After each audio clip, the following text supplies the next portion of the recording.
Dans un monde où les promesses de succès rapide, de guérison instantanée et de bonheur immédiat sont partout, les vendeurs d'illusions trouvent facilement leur place. Ces personnes, qu'il s'agisse de coachs, de gourous ou de leaders religieux douteux, exploitent les espoirs et les détresses des citoyens pour leur profit. Les vendeurs d'illusions sont experts dans l'art de toucher les faiblesses des gens, utilisant des techniques de persuasion pour s'immiscer dans leur vie au moment où ils sont le plus vulnérables. C'est des gens qui vont dans la plaisanterie. C'est des gens qui vont forcer, entre guillemets, votre sympathie. Le vendeur d'illusions, il a plus besoin d'argent que toi. Donc, lui, il veut ton argent. Il veut ton argent. Alors, pour pouvoir avoir ton argent, il emploie des techniques. Cette eau-là, moi, je fais cette eau-là souvent à 65 000. La dernière fois, j'ai fait à l'autre monsieur, c'était à 65 000. Mais comme je vous ai vu, vous êtes une belle âme, je ne veux pas vous prendre de l'argent. Donnez-moi seulement ce que vous avez là. Et là, c'est une technique de manipulation pour vous amener à vous décider. Peut-être qu'au départ, vous n'étiez pas pour. Mais dès qu'il dit comme ça, vous dites, mais donc, qu'est-ce que j'ai à perdre? J'ai un 5 000 francs quelque part, j'ai un 10 000 francs quelque part. Et vous donnez le premier pas qui vous amène maintenant à avancer chaque fois. Les vendeurs d'illusions profitent de nos faiblesses et de nos rêves en promettant des solutions simples à des problèmes complexes.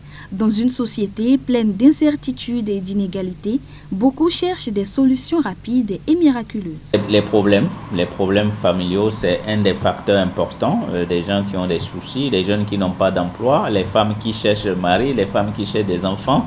La question de la sorcellerie aussi, c'est un facteur important qui pousse les gens souvent à s'exposer à ce type de pratique ou à ce type d'endormissement qu'on observe surtout dans les sociétés africaines. Mais il y a surtout la recherche du gain facile aussi. Quand on vous dit par exemple qu'on va vous faire du porte-monnaie magique, vous n'allez jamais manquer de l'argent. Il faut travailler pour avoir de l'argent. Les leaders religieux reconnaissent l'importance de la foi, mais mettent en garde ceux qui la manipulent. Il faut connaître ta religion. Celui qui ne connaît pas sa religion, il ne sait pas, il ne connaît pas la grandeur de Dieu pour savoir que ça là, l'homme a sa limite. C'est telle personne qui peut connaître ça, c'est telle personne qui peut connaître ça. Il a des marabouts dans l'islam, alors que l'islam déteste marabout. Celui qui va dire, je vais te faire consultation, tu dis comment ton étoile est, comment l'avenir, soit le mariage que tu veux faire, soit si personne ne peut pas le faire, sauf les escrocs, c'est pour mentir, pour prendre vos argents. Un vrai guide spirituel enseigne la patience et la persévérance, pas le bonheur immédiat. La religion doit être un soutien, mais pas une marchandise. Certains imposent même des offrandes qui peuvent être faites par le devin comme par le consultant. Et donc, quand on parle de sacrifice, ça a un effet négatif sur la personne qui fait recours à ce sacrifice. Et en même temps, selon la force agissante du devin qui est liée à l'alliance. Une alliance qui semble être, qu'on dit être profitable pour cette personne-là. Les traditions vaudoues sont souvent abusées par des charlatans. La vraie pratique respecte des principes éthiques. Il y a beaucoup de critères pour pouvoir reconnaître ces vendeurs d'illusions, mais il y a aussi des vendeurs d'illusions qui sont à 50% dans le domaine. Ils font tout pour recopier le vrai. Ils n'aiment pas investir dans le domaine pour connaître, mais ils aiment recevoir. C'est ce qui fait à ce qu'aujourd'hui, nous retrouvons trop de faux dans ce domaine. Et c'est les clients eux-mêmes qui se tuent entre eux.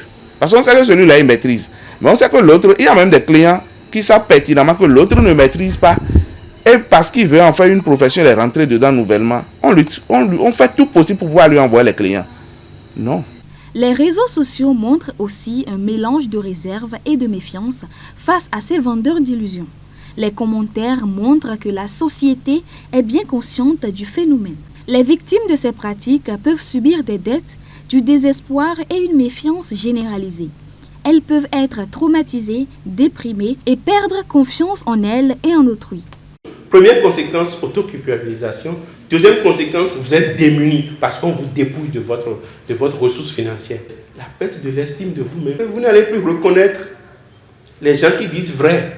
Des jeunes qui seront obligés d'aller voler l'argent de leurs parents parce qu'ils ont besoin de satisfaire un besoin, quelqu'un leur a fait une promesse, et ça fait que les jeunes vont se retrouver à voler les ressources de leurs parents ou à vendre les biens même de leurs parents, ou à aller voler les biens d'autrui pour pouvoir aller payer à ce vendeur d'illusions-là en espérant qu'il va avoir de l'argent. Il y a même des choses que nous faisons aujourd'hui qui se disent choses de chance.